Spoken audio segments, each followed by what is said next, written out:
Morning ಎಡಿಷನ್ಗೆ ಮತ್ತೆ ಸ್ವಾಗತ. JDS ಭದ್ರಕೋಟೆ ಹಾಸನದಲ್ಲಿ ಭರ್ಜರಿ ಕದನ. ಜೆಡಿಎಸ್ಗೆ ಭಾರಿ ಪೈಪೋಟಿ ನೀಡುತ್ತಾ ಇದೆ ಕಾಂಗ್ರೆಸ್. ಗೆಲುವು ಪಡೆಯೋದಕ್ಕೆ ಭಾರಿ ಕಸರತ್ತು ನಡೆಸ್ತಾ ಇದ್ದಾರೆ ಅಭ್ಯರ್ಥಿಗಳು. ಮೈತ್ರಿ ಅಭ್ಯರ್ಥಿಯಾಗಿ ಕಣದಲ್ಲಿ ಪ್ರಜ್ವಲ್ ರೇವಣ್ಣ ಇದ್ದಾರೆ. ಕಾಂಗ್ರೆಸ್ನಿಂದ ಶ್ರೇಯಸ್ ಪಟೇಲ್ ಅದೃಷ್ಟ ಪರೀಕ್ಷೆಗೆ ಇಳಿದಿದ್ದಾರೆ. ಯಾರ ಕೈ ಹಿಡಿತಾರೆ ಹಾಸನದ ಮತದಾರ ಅನ್ನೋದು ಪ್ರಶ್ನೆ.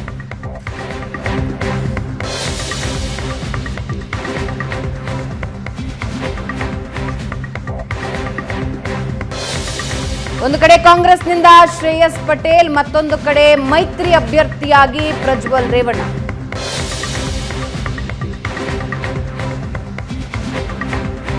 ಬಿಜೆಪಿ ಜೆಡಿಎಸ್ ಒಟ್ಟಿಗೆ ಬಂದಿದೆ ಅಂತ ಹೇಳ್ತಿದ್ರು. ಹಾಸನದಲ್ಲಿ ಪ್ರಮುಖವಾಗಿ ಬಿಜೆಪಿ ನಾಯಕರು ಇದರಲ್ಲಿ ಒಟ್ಟಿಗೆ ನಿಂತಿದ್ದಾರಾ ಅನ್ನೋದು ಎಲೆಕ್ಷನ್ ಆದ್ಮೇಲೆ ಗೊತ್ತಾಗುತ್ತೆ. ಪ್ರಶಾಂತ್, ಎರಡು ಕುಟುಂಬದ ಮೂರನೇ ತಲೆಮಾರು ಒಟ್ಟಿಗೆ ಸಂಧಿಸ್ತಾ ಇದೆ, ಶ್ರೇಯಸ್ ಪಟೇಲ್ ಮತ್ತೆ ಪ್ರಜ್ವಲ್ ರೇವಣ್ಣ. ಒಂದು ಇಂಟ್ರೆಸ್ಟಿಂಗ್ ಫೈಟ್ ಹಾಸನದಲ್ಲಿ ನಡೀತಾ ಇದೆ. ಪ್ರಜ್ವಲ್ ರೇವಣ್ಣ ಒಂದು ಟರ್ಮ್ನ ಸಂಸದರಾಗಿದ್ದಾರೆ. ಇತ್ತೀಚೆಗಷ್ಟೇ ವಿಧಾನಸಭಾ ಚುನಾವಣೆಯಲ್ಲಿ ಹೊಳೆ ನರಸೀಪುರದಲ್ಲಿ ರೇವಣ್ಣ ಅವ್ರನ್ನ ಅತೀ ಒಂದು ಫೈಟಿಗೆ ತಂದವರು ಶ್ರೇಯಸ್ ಪಟೇಲ್. ರೇವಣ್ಣ ಹೊಳೆ ನರಸೀಪುರದಲ್ಲಿ 2,500 ಮತಗಳ ಅಂತರದಿಂದ ಗೆಲ್ತಾರೆ ಅಂತಕ್ಕಂಥದ್ದನ್ನು ಯಾರೂ ಊಹಿಸಿರಲಿಲ್ಲ. ಅಷ್ಟರ ಮಟ್ಟಿಗೆ ಶ್ರೇಯಸ್ ಪಟೇಲ್ ಕದನವನ್ನು ರೋಚಕವನ್ನಾಗಿ ಮಾಡಿದರು. ಈಗ ಲೋಕಸಭೆಯಲ್ಲೂ ಕೂಡ ಆ ಒಂದು ಫೈಟ್ ನಡೀತಾ ಇದೆ. ಇಂಟ್ರೆಸ್ಟಿಂಗ್ ಹಾಸನದಲ್ಲಿ ಏನು ಇಂಟ್ರೆಸ್ಟಿಂಗ್ ಅಂತ ನನಗನ್ಸುತ್ತೆ ನೋಡಿ, ದೇವೇಗೌಡರ ಪರವಾದ ಮತಗಳು ದೇವೇಗೌಡರ ಜೊತೆಗೆ ಇರ್ತವೆ, ದೇವೇಗೌಡರ ವಿರುದ್ಧವಾದ ಮತಗಳು ಕಾಂಗ್ರೆಸ್ ಜೊತೆಗೆ ಇರ್ತವೆ. ಆದರೆ ಇತ್ತೀಚಿನ ದಿನಗಳಲ್ಲಿ ಬಿ ಜೆ ಪಿ ಅಲ್ಲೊಂದು ಸ್ವಲ್ಪ ಚಿಗಿದುಕೊಳ್ತಾ ಇತ್ತು. ಈಗ ಹಾಸನದಲ್ಲಿ ಪ್ರೀತಮ್ ಗೌಡ ಪಾರ್ಟಿ ಕಟ್ಟಿದ್ದು ಶಾಸಕರಾಗಿದ್ದು ಹೇಗೆ, ದಟ್ ಈಸ್ ಆ್ಯಂಟಿ ದೇವೇಗೌಡ ಮತಗಳನ್ನು ಜೊತೆಗೆ ತೆಗೆದುಕೊಂಡು. ಸಕಲೇಶ್ಪುರ ಬೇಲೂರಿನಲ್ಲೂ ಕೂಡ ಮೊನ್ನೆ ಬಿ ಜೆ ಪಿ ಗೆದ್ದಿತ್ತು. ಈಗಿರ್ತಕ್ಕಂಥ ಕುತೂಹಲ, ಆ್ಯಂಟಿ ದೇವೇಗೌಡರ ಮತಗಳೇನು ಬಿ ಜೆ ಪಿ ಜೊತೆಗಿವೆ, ಆ ಮತಗಳು ಲೋಕಸಭಾ ಚುನಾವಣೆಯಲ್ಲಿ ಪ್ರಜ್ವಲ್ ರೇವಣ್ಣಗೆ ಹೋಗ್ತಾವ. That is very very interesting and crucial. ಯಾಕೆಂದರೆ 3 ವೇ ಕಾಂಟೆಸ್ಟ್ನಲ್ಲಿ ಆ ಮತಗಳು ಒಡೆದು ಹೋಗ್ತಿದ್ವು. 2 ವೇ ಕಾಂಟೆಸ್ಟ್ನಲ್ಲಿ ಆ ಮತಗಳು ಕಾಂಗ್ರೆಸ್ನತ್ತ ವಾಲ್ತವ ಅಥವಾ ಜೆ ಡಿ ಎಸ್ಗೆ ಹೋಗ್ತವ ಅಂತಕ್ಕಂಥದ್ದು ನನಗನ್ಸುತ್ತೆ ಹಾಸನ ಕ್ಷೇತ್ರದ ಬಗ್ಗೆ ಇರ್ತಕ್ಕಂಥ ಜಾಸ್ತಿ ಕುತೂಹಲ. ಮಂಡ್ಯದಲ್ಲಿ ಆ ಮತಗಳು ಅರ್ಧ ಕುಮಾರಸ್ವಾಮಿ ಅರ್ಧ ಸ್ಟಾರ್ ಚಂದ್ರು ಹೋದರೂ ಕೂಡ ಹಾಸನದಲ್ಲಿ ಪ್ರಜ್ವಲ್ ರೇವಣ್ಣ 5 ವರ್ಷದ ಕಾಲ MP ಆಗಿರುವ ಸಂದರ್ಭದಲ್ಲಿ ಅವ್ರಿಗೇನಾದರೂ ಆ್ಯಂಟಿ ಇನ್ಕಂಬನ್ಸಿ ಉಂಟಾ ಇಲ್ವಾ? ಶ್ರೇಯಸ್ ಪಟೇಲ್ ವಿಧಾನಸಭಾ ಚುನಾವಣೆಯ ಫೈಟನ್ನು ಲೋಕಸಭೆಯಲ್ಲಿ ಪುನರಾವರ್ತಿಸಲು ಸಾಧ್ಯ ಆಗುತ್ತೋ ಇಲ್ವೋ? ಇವೆಲ್ಲ ಪ್ರಶ್ನೆಗಳು ಹಾಸನದ ಫಲಿತಾಂಶವನ್ನು ಕೊಡಲಿವೆ ಅಂತ. ರಿಪೋರ್ಟರ್ ಇದ್ದಾರೆ, ಹರೀಶ್ ಇದ್ದಾರೆ ನಮ್ಮ ಜೊತೆ. ಹಾಸನದಲ್ಲಿ ಏನಾಗ್ತಾ ಇದೆ ಅಂತ you can go head Prashant. Harish, ಏನಾಗ್ತಾ ಇದೆ ಹಾಸನದಲ್ಲಿ? ಹಾಸನದ ಬಗ್ಗೆ ಇಡೀ ರಾಜ್ಯದಲ್ಲಿ ಒಂದು ಕುತೂಹಲ ಇದೆ. ಪ್ರಶಾಂತ್, ಈ ವಿಷಯಗಳ ಚರ್ಚೆ ಆಗ್ತಾ ಇದೆ. ಹೈ ವೋಲ್ಟೇಜ್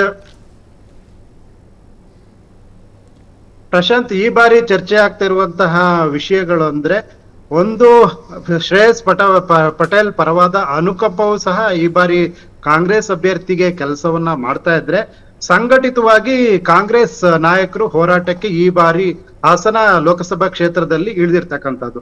ಈ ಹಿಂದೆ ಚುನಾವಣೆ ನಡೆದಂತಹ ಸಂದರ್ಭದಲ್ಲಿ CM ಸಿದ್ದರಾಮಯ್ಯನವರ ಬಣ ಒಂದ್ ಕಡೆ ಆದ್ರೆ, DK ಶಿವಕುಮಾರ್ ಅವರ ಒಂದ್ ಬಣ ಒಂದ್ ಕಡೆ ಆಗಿ ಕೆಲಸವನ್ನ ಮಾಡ್ತಾ ಇತ್ತು. ಆದ್ರೆ ಈ ಬಾರಿ ಕಾಂಗ್ರೆಸ್ನ ಎಲ್ಲಾ ನಾಯಕರು ಒಗ್ಗಟ್ಟಾಗಿ ಶ್ರೇಯಸ್ ಪಟೇಲನ್ನ ಗೆಲ್ಲಿಸಲೇಬೇಕು, ಕಾಂಗ್ರೆಸ್ ಶಕ್ತಿ ಹಾಸನದಲ್ಲೂ ಇದೆ ಅನ್ನೋದನ್ನು ಸಾಬೀತುಪಡಿಸಬೇಕು ಅನ್ನುವಂತ ಹೋರಾಟಕ್ಕೆ ಸಂಘಟಿತ ಆಗಿ ಇಳಿದಿರ್ತಾರೆ. ಜೊತೆಗೆ HD ದೇವೇಗೌಡರಿಗೆ ಏನು ಸವಾಲನ್ನ ಹಾಕಿದ್ದಂತ ಸಿದ್ದರಾಮಯ್ಯ ಮತ್ತು DK ಶಿವಕುಮಾರ್ ಅವರು ಅದನ್ನ ಸವಾಲನ್ನ ರಿಸಲ್ಟ್ ಅಲ್ಲಿ ತೋರಿಸ್ಬೇಕು ಅಂತ ಒಂದು ಸಂಕಲ್ಪಕ್ಕೆ ಇಳಿದಂತೆ ಸದ್ಯ ಹಾಸನದಲ್ಲಿ ಕಂಡು ಬಂತು. ಅದಕ್ಕೆ ಸಾಕ್ಷಿ ಹಾಸನ ಲೋಕಸಭಾ ಕ್ಷೇತ್ರದಲ್ಲಿ ಜಂಟಿ ಪ್ರಚಾರವನ್ನ DK ಶಿವಕುಮಾರ್ ಮತ್ತು ಸಿದ್ದರಾಮಯ್ಯನವರು ನಡೆಸಿದ್ದು. HD ದೇವೇಗೌಡರು ಸುಮಾರು 20 ದಿನಗಳು ಅಧಿಕ ಕಾಲ ಹಾಸನ ಲೋಕಸಭಾ ಕ್ಷೇತ್ರದಲ್ಲಿ ಚುನಾವಣಾ ಪ್ರಚಾರವನ್ನ ನಡೆಸಿರೋದನ್ನ ಗಮನಿಸಿದ್ರೆ, ಹಾಸನದಲ್ಲಿ JDS ಭದ್ರಕೋಟೆ ಅಂತ ಏನಿತ್ತು, ಆ ಭದ್ರಕೋಟೆಯಲ್ಲಿ ಅಲ್ಲಲ್ಲಿ ಒಂದಷ್ಟು ಭಿನ್ನಾಭಿಪ್ರಾಯಗಳು ಕಂಡು ಬರ್ತಾ ಇದೆಯಾ? ದೇವೇಗೌಡರು ಇಷ್ಟರ ಮಟ್ಟಿಗೆ ಹಾಸನ ಲೋಕಸಭಾ ಕ್ಷೇತ್ರವನ್ನೇ ಒಂದು ರೀತಿ ಗುರಿಯಾಗಿಸ್ಕೊಂಡು ಕೆಲಸ ಮಾಡುವಂತಹ ವಾತಾವರಣ ಹಾಸನ ಲೋಕಸಭಾ ಕ್ಷೇತ್ರದಲ್ಲಿ ಸೃಷ್ಟಿಯಾಗಿದೆಯಾ ಅನ್ನುವಂತಹದ್ದು ಈಗಾಗಲೇ ಚರ್ಚೆಗೆ ಗ್ರಾಸ ಆಗಿರ್ತಕ್ಕಂಥದ್ದು. ಒಂದ್ ಕಡೆ ಸಿದ್ದರಾಮಯ್ಯ ಮತ್ತು ಡಿ.ಕೆ. ಶಿವಕುಮಾರ್ ಅವರ ಹರೀಶ್, ಸವಾಲು ನನಗೆ ಏನಿದೆ, ಕುತೂಹಲ ಅದಕ್ಕೆ ಇರೋದು ಈ ಪ್ರತ್ಯುತ್ತರ ಬಿಜೆಪಿ ಮತಗಳು ಏನಾಗ್ತವೆ. ಈಗ ಪ್ರೀತಮ್ ಗೌಡ್ರ ಮತಗಳಿವೆ ಹಾಸನ ಸಿಟಿಯಲ್ಲಿ, ಬೇಲೂರು ಸಕಲೇಶ್ಪುರದಲ್ಲಿ BJPಯ MLAಗಳಿದ್ದಾರೆ. ನ್ಯಾಚುರಲಿ ಅವರು JDS ವಿರುದ್ಧ ಫೈಟ್ ಮಾಡ್ತಾ ಇರ್ತಕ್ಕಂಥವ್ರು.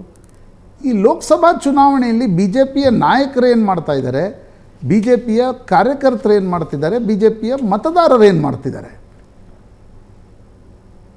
ಪ್ರಶಾಂತ್, ಈ ಬಾರಿ ಹಾಸನ ಲೋಕಸಭಾ ಕ್ಷೇತ್ರದಲ್ಲಿ ಮೈತ್ರಿ ವಿಚಾರ ಬಂದಾಗ ಸಾಕಷ್ಟು ಅಸಮಾಧಾನ ಮತ್ತು ಚರ್ಚೆ ಆಗಿದ್ದು ಸತ್ಯ. ಅದಕ್ಕೆ ಪೂರಕ ಮತ್ತೆ ಪ್ರಜ್ವಲ್ ರೇವಣ್ಣ ಮತ್ತು ಪ್ರೀತಮ್ ಗೌಡ್ರ ಮುನಿಸು ಇದುವರೆಗೂ ಸಹ ಈ ದಿನದವರೆಗೂ ಸಹ ಸರಿ ಹೋಗ್ಲೇ ಇಲ್ಲ. ಅದು ಬಹಿರಂಗವಾಗಿ ಪ್ರೀತಮ್ ಗೌಡ್ರು ಎಲ್ಲೂ ಸಹ ಪ್ರಚಾರಕ್ಕೆ ಬರಲಿಲ್ಲ.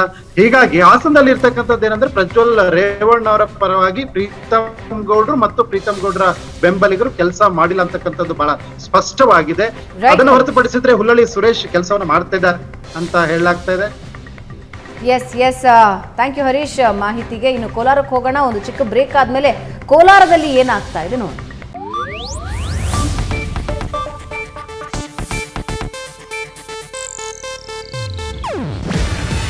ಇದು ಏಷ್ಯಾನೆಟ್ ನ್ಯೂಸ್ ನೆಟ್ವರ್ಕ್ ಪ್ರಸ್ತುತಿ. ನೀವು ನೋಡ್ತಿದ್ದೀರಾ ಏಷ್ಯಾನೆಟ್ ಸುವರ್ಣ ನ್ಯೂಸ್.